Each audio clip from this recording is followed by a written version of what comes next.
Hey, what's up, y'all? It's Poppin' with Kirk and Steve. Boss reacts to this vid by Black Femininity TV. It's titled Joanne the Scammer, From Internet Icon to Disappearing Act.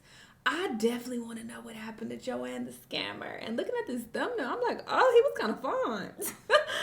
What the hell, period, Joanne? But yeah, he was hilarious back in the day. So I need to know what happened. Let's watch.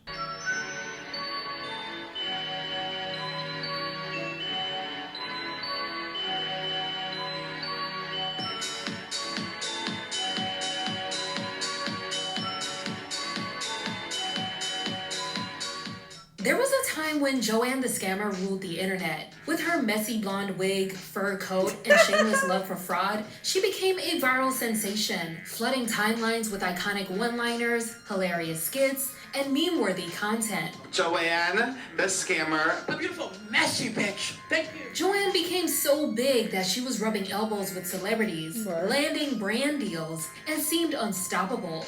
But then, just as quickly as she rose to fame, she disappeared. And the same people that were praising me at one point were now bashing me.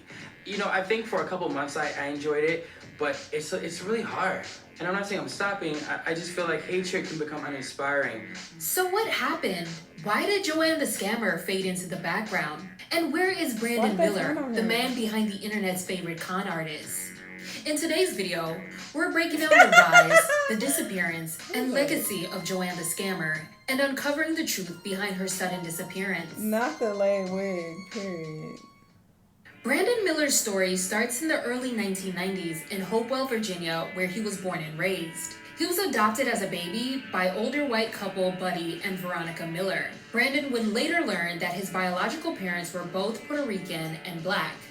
He describes his family as racist and says they never made him aware of his racial identity and raised him as white. And you believed, or you thought you were white. I did. Because my dad was Indian, but he was white. You know, like white people would be like, I'm Indian. He was white. And he just looked Indian. And my mom was physically, like, literally white.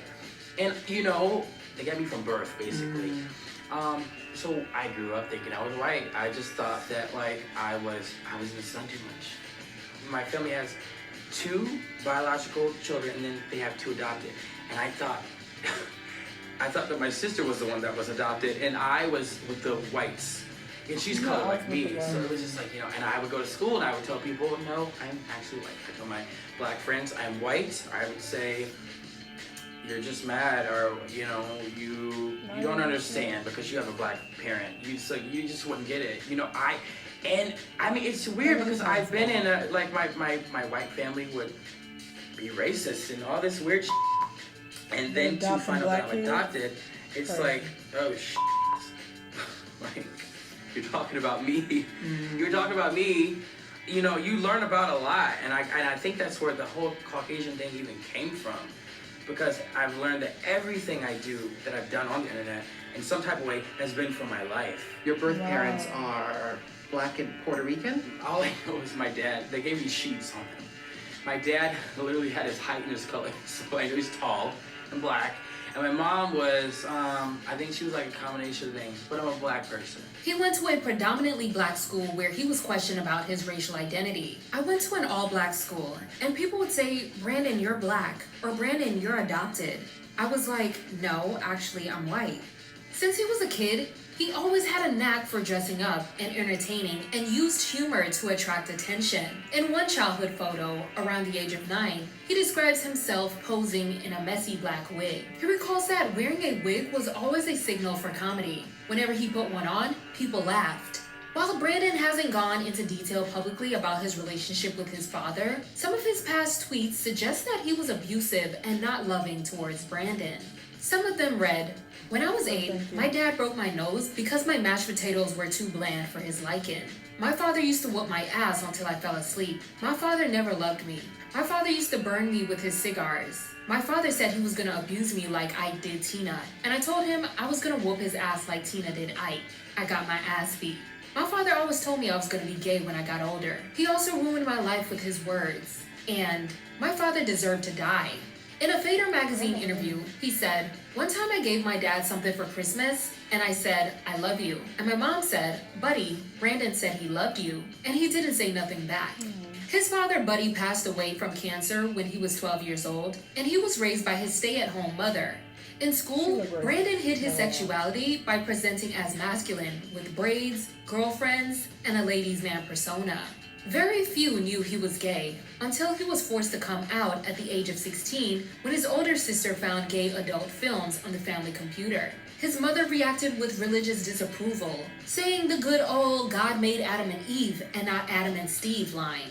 Then Branden learned from a family friend that he was adopted at the age of 17. Having grown up in a predominantly black school while believing he was white, the revelation was both shocking and traumatic. All right. When he was a kid and was telling people, I'm white, I'm thinking of literally like a 7-8-year-old. And that's why I was like, oh, you can't blame him. But, bro, 16, 17, at some point you got to be like, nah, they lied to me. The common sense and the intelligence should have kicked in a bit, buddy. That's too damn old to be like, no, I'm still white. When he confronted his mother about why she never told him, she admitted she feared he would run away. Branden began experimenting with women's wear and once attended high school in drag with a friend, shocking his classmates. He decided to drop out and ran away to Texas, where he spent months dressing as a woman. My father died. What year did he die? 2003, which made me like 12, I guess. And then I went to school, and right when he died, I entered middle school. It was really rough for me. I was really popular, all the girls liked me and all that, but I didn't feel into them. And I didn't feel into guys either, though. All I knew was I was just kind of like in limbo as myself, as Branden. And then I quit school at 8th grade because my friend did. Her name was Raquel. We moved into one of her friend's house, who was a trans woman. And that is where I became Victoria. I lived my life literally for like a year.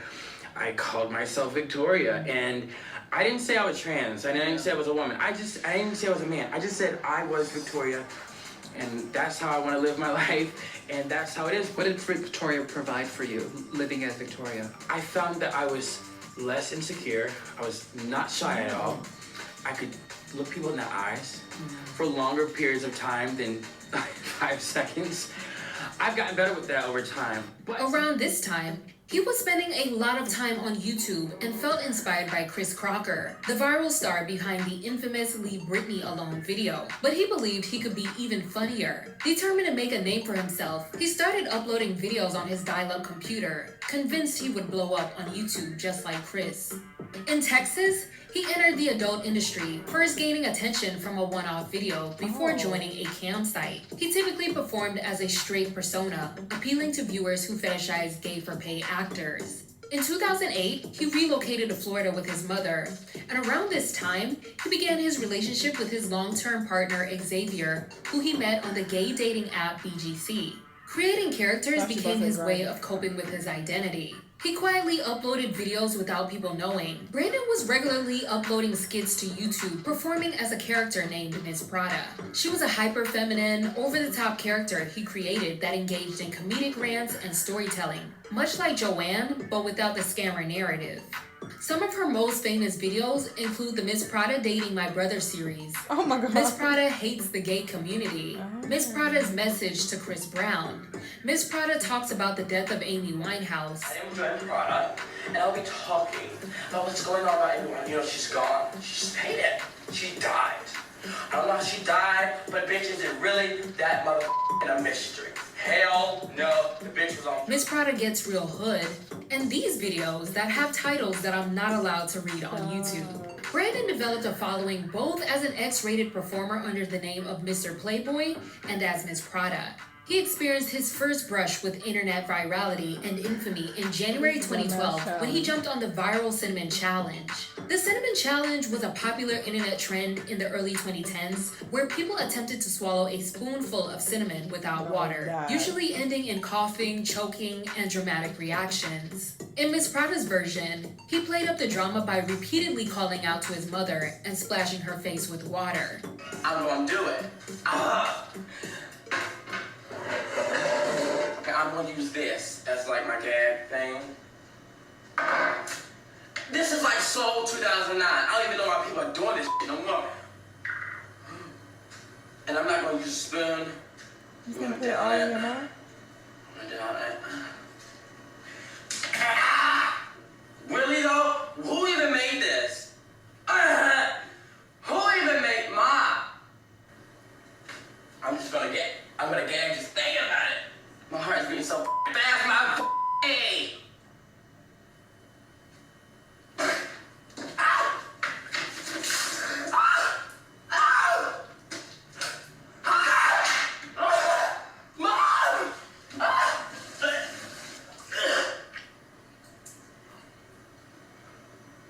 I don't even know what it does exactly. It closes your throat What open. the fuck was that? Mom! Mom! Come here! Yes! No. So I found that like I'm stronger, and I'm like, and I found that this is like an outlet for me to like kind of mask myself, maybe, which isn't good in the long run. But at the time, only thing I knew was shut down and create someone else. I don't want to be myself. I just remember my family being so uneasy with it. So they were uncomfortable with Victoria. To the territory of like going into hormones, which I didn't have the privilege of because my mom moved me away before that started. I did talk to her about that, and she was like, before we get to that point and before I lose my son, I'm gonna move you to Florida. So I moved to Florida, and I didn't have any friends, and I was forcing back into myself, which created Miss Prada, which was I'm using it for comedy, which I found still helped me. I find that, I don't have to like live like this. I could just cut it on and off. Were you thinking at the time, because you said you used the language of you didn't have the privilege of being able to go on hormones like Raquel was? Yeah. So you wanted to go on hormones? It's not even that I wanted to. It was just more so, all right, if I'm gonna live like this, Got it. I just want to go full into that. I just didn't. Yeah. Branden began recording pop and ballroom-inspired music as Miss Prada, and tracks like Emily Rose and Voodoo became fan favorites. The only thing you're serving me is a bowl of rotten eggs. Bring your ass back over here. Who said I was done with you? I'ma give you to the count of 3, Miss Thing. I'ma come search for you. That's right.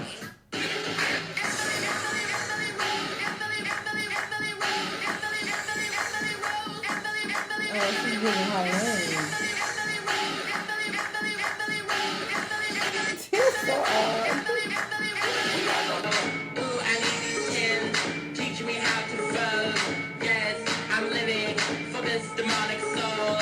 Most of the songs were accompanied by homemade music videos. Outside of YouTube, he was still recording adult videos and sold fake ones over Skype, using footage from other sources. But in 2014, things came crashing down when Branden overdosed during his first experience with hard substances. In the hospital, he felt like he was on the verge of death but survived, only to struggle with severe anxiety and depression afterward. Constantly fearing for his life, he made frequent hospital visits seeking reassurance. As he recovered, he continued making Miss Prada videos, some gaining hundreds of thousands of views, but his success was inconsistent, and he still relied on his adult content for income. Speaking on joining the adult film industry, he said, "I never really wanted to do it. I just knew that I could get a lot of money, but I just got tired of doing it. One day I said, I can't do this anymore. I thought, let me try and just give this Joanne character my last bit. Let me give it my all."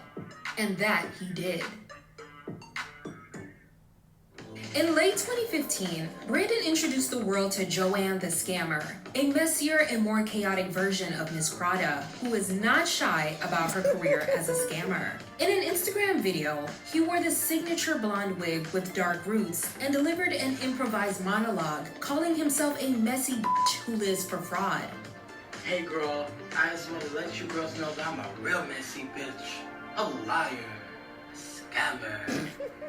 I love robbery and fraud. I'm a messy bitch who lives for drama. The video made its rounds on social media, and Branden's following started growing again. Blac Chyna and Amber Rose were the first public figures to recognize Joanne, and before he knew it, Joanne the Scammer was a cultural phenomenon. Give it up for Joanne the Scammer! Joanne the Scammer. Messy bitch. Thank you.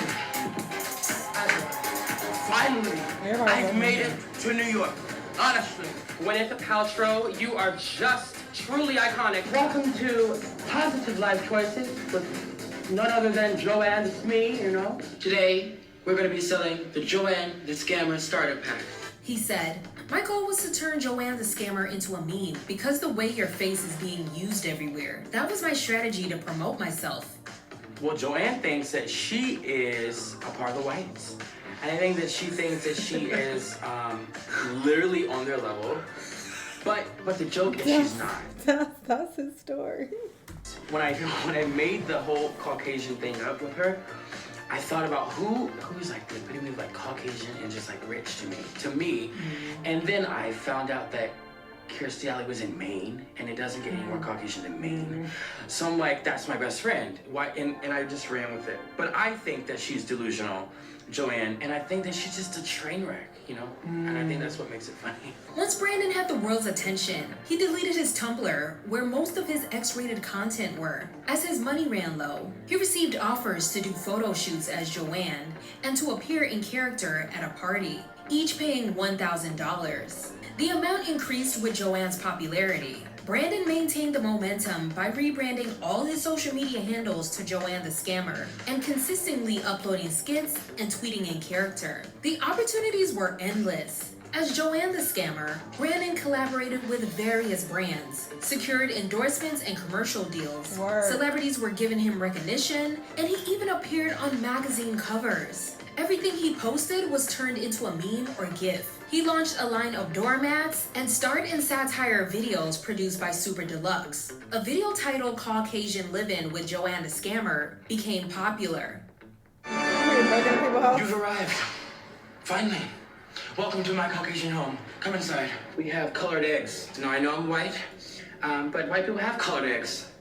As I like to call them, minority eggs. A year later, it was announced that he inked a deal for an actual television series. Things were going great for Branden. Until they weren't. What happened? In summer 2017, Branden revealed to It's Westwood... so interesting. As I'm hearing this story, I just keep thinking of Terry Joe. He literally walked so Terry could run. The whole, I'm a white person, I'm white. And I got on a wig, I'm acting like a woman. He followed Joanne's blueprint. Magazine that when Joanne the Scammer first went viral, the character's success felt organic, which made it so funny to people. However, he felt that once it became a job, it lost some of its natural charm, making things feel more produced and less authentic. He said, "I think people are overusing it. I think the public has overexposed the character a tad bit." Branden started facing backlash when people dug up old videos, tweets, and recordings in which he had used racial and transphobic slurs. Branden also made offensive jokes about SA and Chris Brown's assault on Rihanna. This led to criticism from fans and the broader internet community, challenging his previously celebrated persona. Then some of his unreleased demo tape, recorded by the producer Aisha Erotica, also contained racial slurs. According to some online rumors, some believe Branden influenced her to rap those lyrics, supposedly in line with his Miss Prada character. But this is only alleged by random social media users, and I can't confirm any of this. That's when the hit pieces and comments started rolling in, accusing Branden of stereotyping trans women, being ashamed of his blackness, and all sorts of other allegations. People found her use of the N-word controversial because the character isn't black, despite Branden himself being black and Latino. Y'all might be a little bit pressed and bothered at me when I say this, but bitch, it is now time to address Branden Miller, aka Miss Joanne the Scammer. What a lot of you hosts don't know is that Branden Miller started off as Joanne Prada. What really hit was, I guess, when she decided to pretend to be like a white woman, and mainstream loves it when blackness abandons itself and tries to coon or throw some Clorox bleach on itself and pretend like, okay, girl, well, whiteness is great. But no, he's actually become a caricature. He's become the paid-ass image of the detrimental-ass mindset that a lot of black people have. You know, the good hair type of shit. You need to stay out of the sun because it'll make you darker type of shit. And he has internalized all of the bullshit as microaggressions and shit. But he emphasized... He's not wrong, and... yeah, if you want to look deeper into a lot of this shit, it is fucked. Even just the idea of men wearing wigs and pretending to be women and basically mocking women. It's so interesting because they're like, oh, he's mocking trans women. You can also say he's mocking women. But yeah, if you want to get deeper into these things, you can. But yeah, hearing his background, it's like that was his life. So yeah, everything you're saying is accurate, and that was his experience. And he is fucked. He's fucked up in the head. He has his issues, and it's not surprising, you know.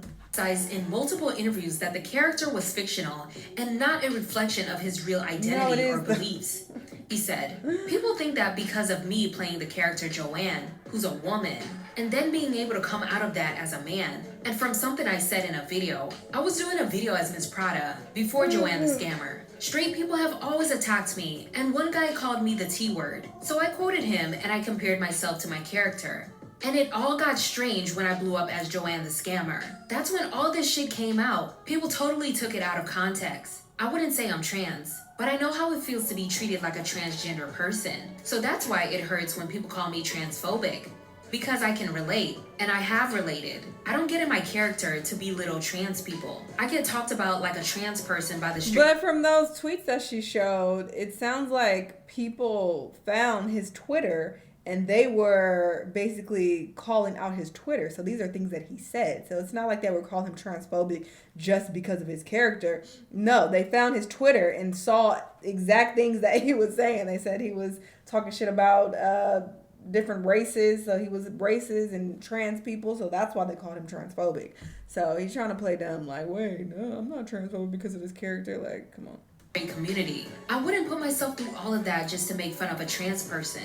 Speaking of the use of the slurs, he said, I was completely unknowledged at the time. I would have never said it if I knew transgender was the modern term, because you gotta be correct today. Branden even stated that he has personally apologized to those affected by his past remarks. I was at one point the people's choice, and the same people that were praising me at one point were now bashing me. I remember thinking, oh, this is supposed to be the happiest night of my life, because like I made it here off of like, how the did I even make it here? It stopped me from even like you said, you saw me like the whole rise to joy. I was doing so much stuff, but you were producing so much, I noticed. I was like, yeah, but then I saw a post on Tumblr that said Branden is transphobic and had 10,000 notes. I cried, I had nightmares, I had dreams of like people running down the street chasing me, because I kept like replaying it in my head because I'm my own worst critic. And I will look for bad comments because sometimes I believe that bad comments are like, you know, could be true. Maybe I need some critique or whatever. And then I was depressed because I'm around all these people who are telling me, don't say nothing. Don't, you can't. So I'm like, oh shit. So I couldn't even take up for myself. And I'm like, oh guys, please don't do this. You know, I know so many people out there who are actually transphobic. I have been doing this for like almost 10 years now. With the whole drag thing, I'm not transphobic, and it's just irritating, you know. Excuse me. But I just feel like people are so offended nowadays, and they want to be offended. Maybe it's because of the president. I don't know. But yeah, that's why I stopped. You can't be creative. And look, when he said that, maybe it's because the president, that was during Trump's last presidency. Considering the timeline that's being referenced, so very interesting that years later it's still the same shit. People want to be offended by every fucking thing you say, and Trump is our president again. It's not just because he's the president though. Now people are just hella sensitive. So okay, when I made those comments, I was referencing why people were calling him transphobic is because they said they found tweets. I obviously didn't see the exact tweets, but if he's saying it's because he misused the T word, because I recently found out that was a derogatory term as well. I didn't know that for the longest as well. I found that out as a whole ass adult. So if that's why people are saying that, then it's like, all right. When you're constantly being hated, and then I'm one of these people who can't even supply it if I'm being hated in any way. I'm just like, it's okay, I'll stop. You know, they want me to stop, so I've contemplated creating another character because I don't even know if I want to be Joanne the Scammer, because it's like I'm hated so much in the trans world because they think I'm joking about them. You're funny. I don't look at me dressing as a woman as funny because it's really about empowering women. Really, I always say like only help women, only scam men, or like you know, stuff like that. Yeah. I don't think the whole me getting in character is funny. I think the shit I say is funny. Like, I want to be a Caucasian. That's just funny. I'm not, or like, using 9 identities, or like, No, the character's funny. you know, some of the shit that I say are like, you know, what it is for me is, you know, getting female clothes, like I said with Victoria, is I feel more confident with myself. Like actually problematic, or like actually transphobic, or actually a racist. You know, that is hurtful, because I wouldn't even waste my time trying to make you laugh. I know what my goal is. So I'm like, if I know I'm so pure and I'm so humble, I'm so this, I'm so that, why can't you see that? Why do you think I'm mean, or why do you think I'm transphobic? That's not who I am. And that, you know, it just hurts. Especially when 10,000 people don't know. Yeah, I mean, I'm being criticized about everything, you know? And that was another reason why I didn't want to talk about, or I couldn't speak up, because if I was going to come out and say that I am not transphobic, I would also have to say I'm not racist, I'm not this, I'm not that. So I didn't even want to like say one and not the other. I was called like 90 things, shit I can't even pronounce. And I didn't want to do one and not the other. That looks tacky. And I'm just like, I'm not though. While the internet controversy unfolded, he was simultaneously facing significant challenges in his real life. I got seafood. In late 2017, fans started noticing Branden's inconsistent presence on social media. After his absence from social media sparked concern among fans, he took to Instagram in February 2018 to share an update in a video, revealing that his mother was battling terminal cancer, leading him to put Joanne the Scammer on hiatus to be by her side. Oh, it's me, Branden. I play Joanne. And I wanted to let everyone know real quick, because I've been so silent. And really, I'm just doing it because, you know, just to give, you know, people answers, whatever. I'm not doing Joanne right now, not because of whatever, but because of my mom is dying of cancer. And I didn't know how to tell anybody. And she was dying for a while. See, I previously talked about how celebrities get online and public figures get online to, you know, about the whole RIP post. I talked about that in detail why I found that to be odd. This is something I don't find odd. This makes more sense. It's like, this is personal and he doesn't have to share, but I understand him getting on camera to share because people are questioning like, where are you and why you're not posting? So it's like, all right, well, this is why. So this makes a lot more sense than the other shit that I referenced. Can't tell you or explain it in under a minute. So to sum it up, I'm not playing Joanne right now because of I'm focusing on that and because that's my last parent. So I just like to, you know, like I'm in a good place and I'm trying to stay there, you know, because mental health is a tricky thing. So I'd like to keep that good. And a few weeks later, he shared the announcement with his supporters that his mother, Veronica, had sadly passed away. Branden returned to social media that summer, but his uploads became infrequent. Joanne the Scammer made a cameo in Tyler Perry's A Medea Family Funeral and collaborated with Netflix and The Hustlers movie for promo. However, these projects went largely unnoticed, leaving fans questioning Joanne's whereabouts. When a Twitter user asked about the character's disappearance, Branden responded candidly, saying, "To be honest, my mom died, and then my life went downhill from there. Never wanted to say that because I don't want to be looked at like a victim or like I'm trying to gain sympathy from anyone. I'm doing much better now. And just because I don't post all the time doesn't mean I'm dead." In 2020, Branden made an effort to keep Joanne the Scammer active, consistently posting on Joanne's pages throughout the year. However, with the rise of TikTok and a new wave of internet personalities, both Joanne and Branden gradually faded into the background. By the end of the year, regular updates to the accounts had stopped. Joanne occasionally resurfaced for brand collaborations and promotional work. this Caucasian bitch is back.